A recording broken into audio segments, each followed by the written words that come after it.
Hello ladies and gentleman, boys and girls. क्या आप जीवन में आगे बढ़ना चाहते हो और सफलता की चोटियां छूना चाहते हो? तो फिर ये चैनल आपके लिए, क्योंकि मेरा पैशन, मेरा प्रोफेशन, मेरा मिशन, मेरा विजन आपके सफर में आपका हम सफर बनो। इसीलिए आपको चाहिए कि मेरे वीडियो को ध्यान से देखिए, ध्यान से सुनिए और अपने जीवन में आप भी और मैं भी इसे अप्लाई करेंगे, so that together we can make this world a better place to live. तो शुरू करते हैं आज का वीडियो। बहुत ही इंपॉर्टेंट टॉपिक है, आपके मेमोरी को कैसे बढ़ाया जाए। क्या आप चाहते हैं आपकी मेमोरी बढ़े? हर कोई चाहेगा कि अपनी मेमोरी और मनी, हर कोई चाहता है कि वो बढ़े। तो इस वीडियो को आप अंत तक, एंड तक जरूर देखिए। एंड में मैं एक बहुत ही इंपॉर्टेंट टेक्निक शेयर करने वाला जिससे आपकी मेमोरी बढ़ती है। तो देखिए फ्रेंड्स, अक्सर देखा गया है कि लोग अपने आप को ये समझते हैं कि मेरी मेमोरी बहुत वीक है, कमज़ोर है। ऐसा अगर आप सोचें या ऐसा अगर आप बिलीव बन गया तो होता क्या है, what you believe you receive. जो भी आपका बिलीव है, आपका माइंड उस पर काम करना, उसे रियल बनाने में, काम करने में लग जाता है। हम अक्सर देखते हैं स्कूल कॉलेजेस में सिलेबस तो दे देते हैं स्टूडेंट्स को, लेकिन उसे मेमोराइज कैसे करें, कोई कॉलेज, कोई यूनिवर्सिटी, कोई स्कूल नहीं सिखाता है। इसीलिए आज का टॉपिक मेमोरी को कैसे बढ़ाए, ना सिर्फ स्टूडेंट्स, यूथ, बल्कि अडल्ट्स को भी ये बहुत काम आता है, क्योंकि वो कुछ बाहर मार्केट से कुछ खरीदने के लिए एक लिस्ट बनाते हैं, कभी वो घर में भूल जाते हैं, बाहर जाने के बाद फिर वो कुछ भी नहीं, खाली हाथ आ जाते हैं, वो नहीं ले सकते क्योंकि वो जो लिस्ट वो लोग बनाए हैं वो घर में ही भूल गए। तो इन चीज़ों में ये सब कैटेगरी को ये टॉपिक आज का हेल्प करने वाला है, चाहे वो स्टूडेंट हो, चाहे वो यूथ हो, या फिर एडल्ट्स हो। तो होता क्या है फ्रेंड्स, स्टूडेंट्स जो है एग्जाम के लिए प्रिपेयर होते हैं, सब्जेक्ट को, सिलेबस को मेमोराइज करते हैं, लेकिन एग्जामिनेशन हॉल में जाते ही वो जो भी पढ़ा वो भूल जाते हैं। जब एग्जाम हॉल से बाहर आते हैं तो वही चीज़ दोबारा याद आ जाती है, रिकॉल कर ले सकते हैं। ठीक इसी तरह इंटरव्यू में भी कुछ लोग ऐसी प्रॉब्लम, ऐसे चैलेंजेस फेस करते हैं। इंटरव्यू में जो सवाल इंटरव्यू ने पूछा आता है, लेकिन उस टाइम पर वो रिकॉल नहीं कर सके। ये क्यों होता है ऐसा? इसके लिए दो फैक्टर्स काम करते हैं। एक, आपका लर्निंग मेथड कौन सा था, और दूसरा, आप जब लर्निंग कर रहे हो आपका स्टेट ऑफ माइंड क्या था।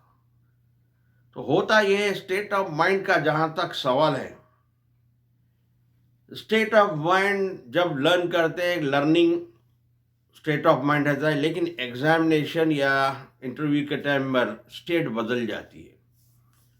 ये लोग फियर के स्टेट में आ जाते हैं, स्ट्रेसफुल स्टेट में आते हैं, जिसका एक कारण है कि वो रिकॉल नहीं करते। दूसरा, लर्निंग मेथड।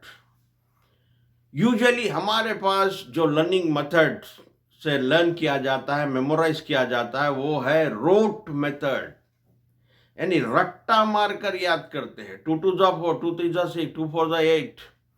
और ये बहुत ही वीक मेथड है, वीक मेथड है।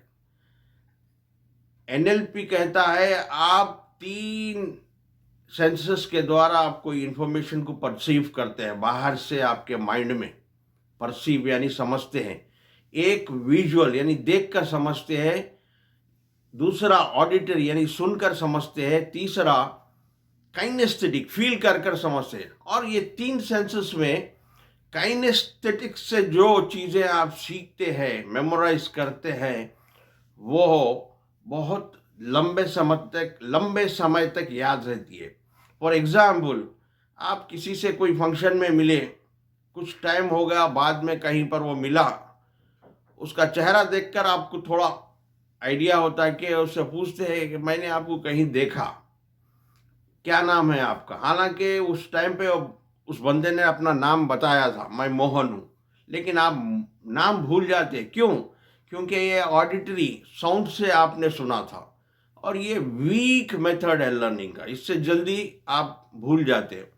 विजुअल, बहुत फेस को भी आप आज जो आप छोटी क्लासेस में जो आपके साथ पढ़े, आज उनके चेहरे भी याद नहीं रहते आपको। लेकिन काइनेस्थेटिक चीज़ें जो आप सीखी है, लाइक स्विमिंग या साइकिलिंग, लंबे समय तक याद रहती है।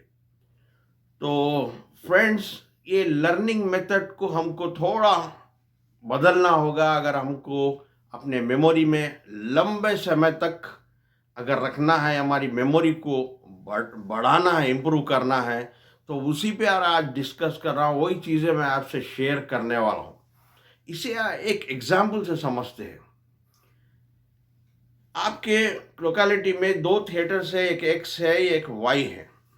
दोनों थिएटर में एक ही पिक्चर लगी हुई है जिसका नाम मुगले आजम है, लेकिन एक थिएटर में वो कलर है, एक में ब्लैक एंड व्हाइट है। किस में देखना पसंद करोगे? Colour, yes. फिर एक में वो साउंड में है, दूसरा सब टाइटल्स में दिखाई जा रही, तो क्या पसंद करोगे देखना आप?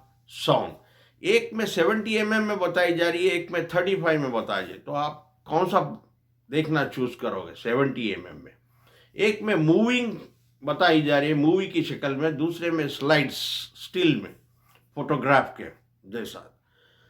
तो इससे हमें यह पता चलता है कि हमारा माइंड कलर, साउंड, मूविंग को वैल्यू देता है। इसके साथ साथ आई फैक्टर भी बहुत काम करता है। आई फैक्टर यानी फॉर एग्जांपल एक एल्बम या फोटो देख रहे हैं जिसमें आपकी भी फोटो है, तो सबसे पहले आप अपनी फोटो को इंपॉर्टेंस दो। तो आई फैक्टर उसी तरह काम करता है, जैसा कि my house, my car, my watch, my cell phone. ये और एक इम्पॉर्टेंट चीज है, वो है यूनिक। अगर कोई चीज यूनिक हो, उसे भी माइंड भूलता नहीं, लंबे समय तक याद रखता है। फॉर एग्जाम्पल, आप मार्केट में ठहरे हो, कई लोग आते रहते हैं, कई लोग जाते रहते हैं, क्या आप उनके चेहरे उनको याद रखते हो? नहीं, भूल जाते हो। कई लोगों को देखते हो मगर कोई याद नहीं रहता। लेकिन उसी में से एक आदमी ऐसा दिखा जिसके दो सींग निकले हुए, हॉर्न्स, और उसे पूंछ भी यानी दुम यानी टेल भी है उसके पीछे। क्या ये आदमी को भूल सकोगे आप? नहीं, इसे आप लंबे समय तक याद है, क्योंकि एक यूनिक है। तो हमारा माइंड अगर जिस चीज में कलर, साउंड, मूविंग, आई फैक्टर और यूनिक डाल दीजिए उसके अंदर, तो वो बहुत लंबे समय तक याद रहता है। इसके लिए अभी एक टेक्निक आपसे शेयर करने वाला हूं। उसके लिए आपको 1 to 10, या 1 to 10 हो या फिर 1 to 20, 30, ये आपके ऊपर है। और ये कोड्स आप खुद अपने कोड्स बना लीजिए। यहाँ पर बोर्ड पर 10 आइटम्स लिखे हुए डिफरेंट। फॉर एग्जाम्पल, मार्केट से आपको परचेस करने गए, अभी तो मुझे वो आइटम्स यहाँ पर पीछे लिखे हुए मेरे दिख तो नहीं रहे, मैं बता रहा हूँ मैं आपको। नंबर 1 पे बनाना है, 2 पे मैंगो है, 3 पे एप्पल है, 4 पे बॉल है, 5 पे चॉकलेट है, 6 पे बॉटल है, 7 पर शैम्पू है, 8 पर ग्रीन टी है, 9 के ऊपर ऑरेंज है, जूस है, और 10 पर आइसक्रीम है। आप मुझे नीचे से ऊपर भी बोले तो बोलता हूँ मैं, यानी 10 के ऊपर आइसक्रीम है, 5 के ऊपर चॉकलेट है, 7 के ऊपर शैम्पू है, 3 के ऊपर एप्पल है। ये कैसा याद रहा मुझे? तो इसकी टेक्निक अभी आपसे शेयर कर रहा हूँ। इसे कोड्स, अपने कोड्स में मैं कैसे बनाया इसको कोड्स, 1 to लेकर 10 तक देखिए आप। 1 पे जितेंद्र, 2 धर्मेंद्र, 3 संजीव कुमार, 4 मनोज कुमार, 5 दिलीप कुमार, 6 मिथुन चक्रवर्ती, 7 शत्रुघ्न सिन्हा, 8 अमिताभ बच्चन, 9 सुनील दत्त और 10 विनोद खन्ना। ये हमारे जमाने के एक्टर्स हैं। और इसे मैंने शायद हम जब छोटे थे, हमारी एक बहुत बड़ा फ्रेंड सर्कल था, हम पूरे फ्रेंड सर्कल में ये कोड बनाए बनाए थे हम लोग आपस में एक दूसरे के, क्योंकि उस ज़माने में एक खेल चलता था जिसका नाम था बॉम्बे मटका। लोग उसे बुरा समझते थे, लेकिन बाद में उसका बहुत डिबेट हुआ, चाहे वो बॉम्बे मटका हो या रेस हो या फिर प्लेइंग कार्ड्स हो। रम्मी को तो यहाँ तक बताया कि ये गेम ऑफ चांस नहीं है, it is a game of skill. Similarly Bombay मटका भी, it was not a game of chance but it was a game of skill. जो भी ये इसके इससे जिसे भी इसकी नॉलेज थी, उनके माइंड का काम था। यानी माइंड जब काम करना शुरू करता है, नए नए न्यूरल पाथवेज बन जाते हैं, माइंड शार्प रहता है इसमें। तो इसलिए उस ज़माने में अगर समझो फॉर एग्जांपल 9 बजे एक फिगर आता था, उसे 1 आया तो उसे कहते अरे जितेंद्र साहब आ गए। यानी सामने वाले को पता ही नहीं चलता कि क्या बात कर रहे हैं।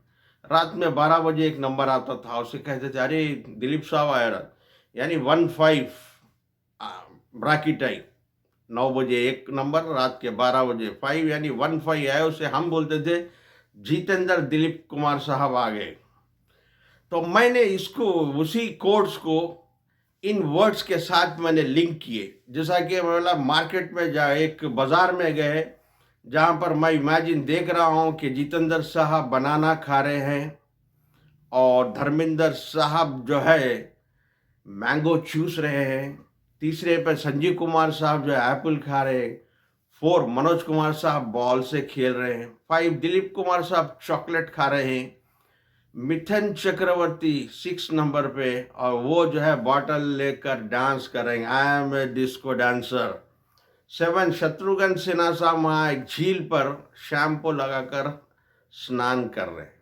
8वें नंबर पर Amitabh Bachchan green tea P रहे हैं और एडवर्टाइजमेंट दे रहे हैं लिप्टन ग्रीन टी। 9 पर सुनील दत्त साहब ऑरेंज जूस पी रहे हैं और 10 पर विनोद खन्ना साहब जो है आइसक्रीम खा रहे हैं। अब आप याद करिए इसी लिंक से, ये आप भूलेंगे नहीं, आपको ये लंबे समय तक याद रहेगा। तो ये हुआ एक टेक्निक। बाजू 32 वर्ड्स लिखे हुए आप देख सकते होंगे। इसकी टेक्निक अगर आप चाहते हैं ये भी टेक्निक आपको मैं शेयर करूं, तो आप कमेंट बॉक्स में लिखिए मुझे। नेक्स्ट आने वाले वीडियो में अगर आप चाहते हैं कि ये भी सीखना चाहते हैं, तो मैं इसे भी आपको नेक्स्ट वीडियो में इसे शेयर करूंगा डिटेल्स में, क्योंकि लंबा हो जा रहा है वीडियो। इसीलिए अब आपको, जैसा कि मैं कहा, नेक्स्ट टेक्निक है रात में सोते समय, जस्ट सोने से पहले आप एक काम करिए, सुबह उठने से लेकर रात में सोए तक ऑल इन क्रोनोलॉजिकल ऑर्डर। सुबह उठने के बाद आप क्या क्या करें डिटेल्स में, पहले ब्रश योर टीथ, स्नान करें, फिर ब्रेकफास्ट ले, ब्रेकफास्ट में क्या खाया आपने, उसी तरह उसके बाद क्या किया, कौन सा ड्रेस पहने, कौन से कलर की टाई, कौन सा कलर का कोट पहना आपने, कहाँ गया, कब आए, लंच में क्या खाया, फिर डिनर में क्या लिया आपने, सोए तक ये चीज़ें पूरे रिकलेक्ट करिए क्रोनोलॉजिकल ऑर्डर में। ऐसा कुछ दिन करिए, कुछ 1-2 महीने करने से आपकी मेमोरी बहुत शार्प हो जाएगी, फोटो मेमोरी हो जाएंगी, याद रखिए। उसके बाद आता है एक, हमारे नॉर्थ अमेरिका में एक्सपेरिमेंटली, साइंटिफिकली और एक्सपेरिमेंटली प्रूफ किया गया है कि those who have faith in God increase their memory power. तो फेथ ऑफ गॉड यहाँ पर एक्सपेरिमेंट के लिए 4000 डिफरेंट पर्सन्स को लाया गया, जो different religion, different caste, different creed के थे, और उन्हें 12 मिनट्स के लिए चैंटिंग नेम ऑफ गॉड पे लगा दिया गया। Only 12 minutes of chanting God's name. उसका इफेक्ट क्या था? 23% increase in their memory power. Not only in memory power, they also increased their immunity and confidence. This was checked by psychoneuro softwares and also mind mapping by MRIs, ये proof किया गया है। तो ये है आज का वीडियो, मैं यहीं ख़त्म करता हूँ। तो सीखते रहिए, आगे बढ़ते रहिए, keep learning, keep growing, until we meet next. Please take care. God bless you and thank you for watching.